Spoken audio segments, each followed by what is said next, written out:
So I'm working on this pay request for this job, and I had my East Chattanooga lumber representative send me just a list of invoices just to make sure that I had all of them. It's kind of a little audit thing I do before I turn in a pay request. And he always sends me these PDFs, and so I thought, well, I'll copy it. Maybe I can copy it. I can't just select the numbers, and I don't want to type them all, right? I'm a design build contractor, not a typist. So I copy it and I go to my pay request. This is all the monstrosity I'm working on. And I thought, oh, I'll just paste it here and see what happens. So I go in here, and I think comma worked out best.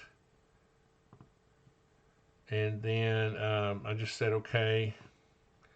And then you get this sort of weird conglomerate of a mess. Right, some of the numbers or whatever.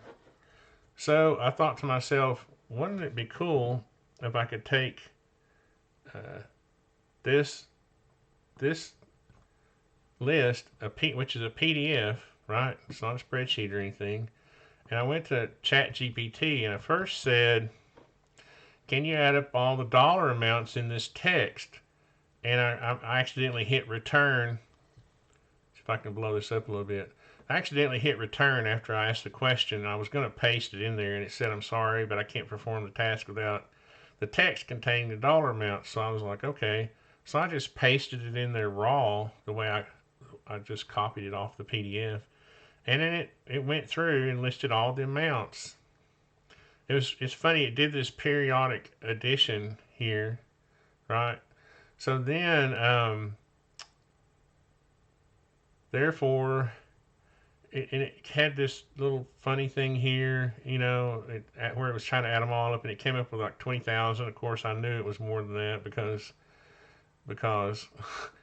and so I said, I don't think the total is correct. It would be more than 20,000, 470. And it said, I apologize for the mistake.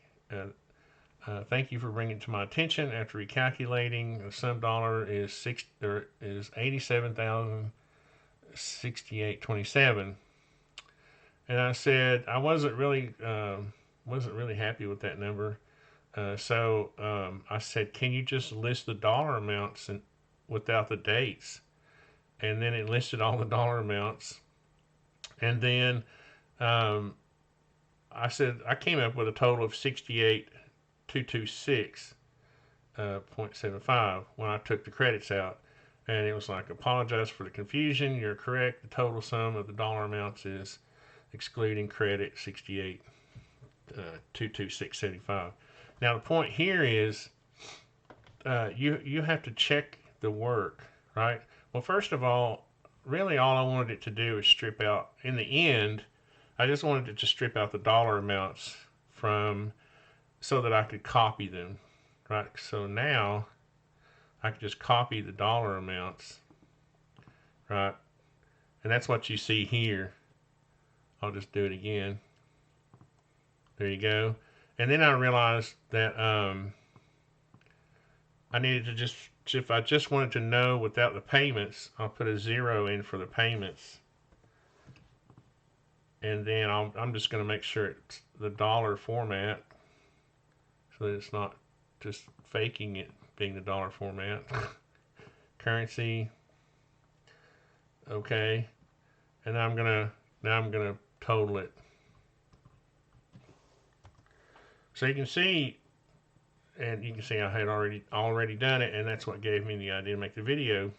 That ChatGPT is really powerful, and it can assist you in many ways, but it's garbage in, garbage out. Okay, so to make sure that you kind of have to have some knowledge of what you're doing in the first place, and I think humans will always have the awareness, the mental awareness, to identify mistakes. A computer is just circuitry. It's going to take numbers, add or subtract, depending on what is fed to it. I forgot that these payments were in there. So at first I was confused about the dollar amount. But if you take, let's see, 60, yeah, it still doesn't make sense. But anyway, the point here is that eventually I got it to help me, because if I had to go back and type all these numbers in just to verify all of these invoices, it would have taken me longer, because I'm a slow typist. It would have taken me longer to do that. And if you check your work a few times, then it works out pretty good. Now, another point I was just trying to make was that if you have a PDF or some kind of weird document that you can just get the text out of, you can feed it in here like this and have it filter these things the way you want. You see here, the first time it just gave me the date and the dollars, and I asked it to strip those dates out, and there you go. And then I was able to convert that format.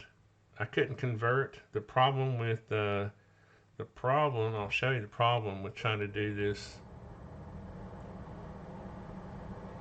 I know, because some people are going to say, oh, what about this? Well, if I take this batch and I copy it again and I put it back in here, and I think comma, let's see, or space is what I put it on. There we go. It's lining up now. There we go. There we go. Okay, so you might think to yourself, oh, I can convert this to dollar if you just copy it off of a PDF. You see the little quotation sign that's in there? That keeps you from being able to format it. So if you go to sales and you go to currency and you say okay, and then you try to add this column, first of all, it's not even recognizing it. You see it's 0 because these are, I would have to go in and strip out. And I used to, back in the days when spreadsheets first came out, we had this, well, I'm sure you still do, but we don't do it. I don't do it anymore. You can write macros, right? So I had a macro that would go in and strip out this comma to get it back. You see, each time I take out that, what is that little quotation mark? It's a single quotation mark, and I'm sure it's a formatting issue. So see, every time I take one out, it'll add it back. So anyway, I was able to use ChatGPT. If nothing else, if the math wasn't perfectly correct, I was able to, well, it ended up being correct after I got it to, work with me, and I verified it through asking questions. And that's kind of the point, is that you can use ChatGPT as a tool to help you, but you kind of have to, understand what you're doing. You can't just say, give me the formula to create, nuclear waste or whatever, and then get the answer and just work with that. You have to be, a scientist who understands chemistry. But it doesn't mean as the same as when I walk on a job and I grab my hammer. I'm a carpenter. I still have to know how to use that hammer, and this is the same thing. So anyway, I just thought I'd make this for people like me out there, contractors who have limited help on this kind of stuff, who are slow typists. And anyway, I just thought it was interesting. The people who fear AI kind of amuse me. I don't know. It seems like people, and usually it's people of my age. I turned 60 in October. I've always, embraced technology, but it seems like the older generation is like, we don't need that. It's the devil. And I see a lot of young people. I see people like Elon Musk. I really think that some of these people are just afraid of the competition it's going to create. It has nothing to do with AI taking over the world or humanity. I think it's just they're afraid of the fact that normal people like me now have a tool that can help me excel in what I'm trying to do. And there's just unlimited possibilities here. So anyway, I'll quit rambling, and if anybody found it interesting, thanks for watching.